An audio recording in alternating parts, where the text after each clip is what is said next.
I'm sort of traumatized. It's a bad scene. They have bent the bodies beyond the recognition. That site, I've never seen that site before. 64 of them have confirmed to be dead. Cause of fire, the guys are still going to be checking out. EFF statement on the delay fire in Marshalltown, Johannesburg. The blaze started in the early hours, but the cause of the fire is still unknown. Currently, the deaths toll stand at 73 people, with more than 50 people sustaining injured, including cases of smoking inhalation, while firefighters promptly responded to the incident and successfully extinguished the flame. Search and recovery effort continue at the site, and sadly, the death toll continue to rise. It is crucial to highlight that the fire stand as a consequence of decades of blatant negligence and lawlessness. It is a direct outcome of years of permitting dilapidated structure to exist within Johannesburg CBD, devoid of adequate upkeep or any form of vigilant oversight. The EFF has always insisted that addressing the problem of ejected and dilapidated buildings, which pose a palpable risk to human lives, requires the provision of temporary housing for residents in such structure, as the government seek to find and establish permanent low-cost housing alternative. Additionally, the EFF has been the forefront of calling for a slow auditing of building ownership and the landlordship in the city, as many of those buildings which have been hijacked or are in the state of collapse have been abandoned, lazy to negligent institution, or allowed to be inhabited while not meeting basic safety requirement. Further, it was the EFF in the seat of Johannesburg Municipal Council in November 2017 slow emotion that called for the dilapidated and ejected buildings to be exploited without compensation and be placed under the custodianship of the city, and for 10% of those buildings to be utilized for student accommodation.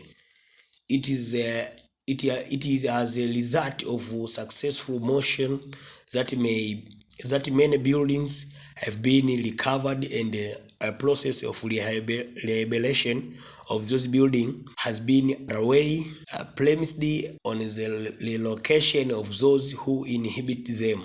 The EFF is therefore concerned by the involvement of NGO with no capacity to evaluate building condition, who impede on the relocation of individuals from those deteriorating structures through the questionable legal action. This situation therefore realize suspicions about the ownership and the financial banking of those NGOs that advocate for inhibiting clearly uninhabitable building and uninhabitable building at any cost, even if it results in tragic loss of life, as we have witnessed.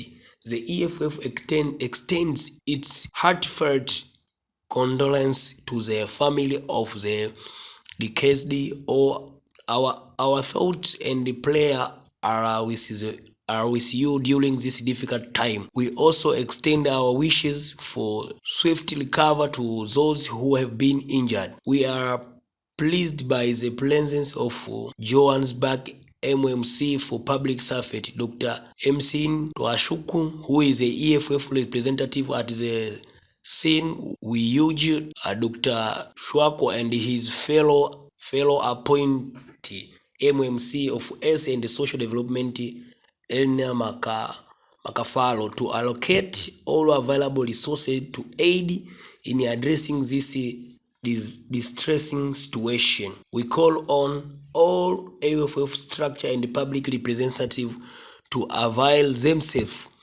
and their resources to assist those who have been affected by this tragedy. Thank you.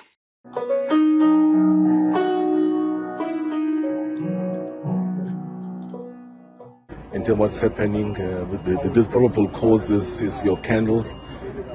Others said by illegal, this connection of the building here. And then they said one of the things that really was an issue was that inside the building itself, looks as if there was a gate which was closed, so people could not get out. So we saw a lot, when the firefighters went inside, a lot of people who came from the floor, they actually got stashed onto the gate which was closed. I think it was a security gate, because internally, these buildings, if you remember, I was doing the operation Manje and Namhlanje inside. When we came out with the EMS, we've declared that most of them that they are not safe. The EMS have actually closed them, many of them. But as you know, that we're the problem in terms of, the human rights, in terms where do we actually going to put those people. So in terms of the transit accommodation, to put these people so that these buildings can be renovated and all of that is still an issue. But the main reason here that there's a high death toll of the people is a lot of partitions and the gates in between, where people are, they said people, they wanted to really scream and they should get out, but they could not. Many burnt bodies were found actually stashed on that gate. At this bottom here on the level floor, also there's people that actually had an informal settlement sort of. You had a lot of people that have built using like high flammable material, your wood and then all of that.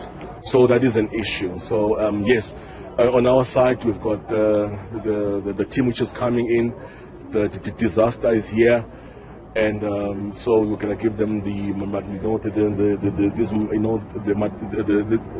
mattresses and all of that, and then also the housing. I see that it's here as well, meaning that we are going to get them the alternative accommodation at this point in time.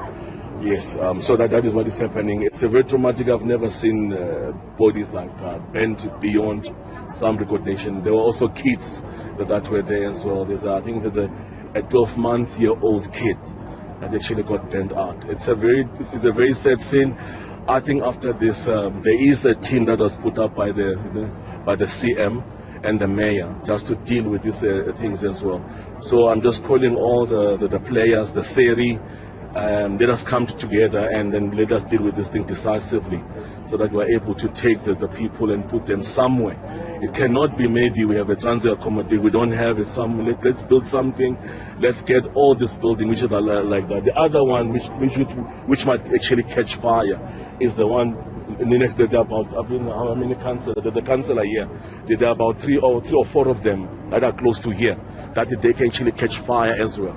So there are many of them in the city. I think there's a list through the GFIT, there's a list of them that they are dark, there's no water, they've actually been declared unsafe. They need to be closed with immediate effect.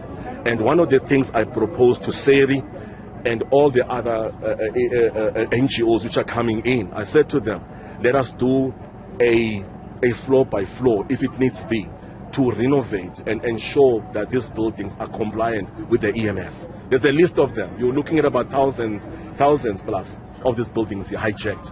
Thank you.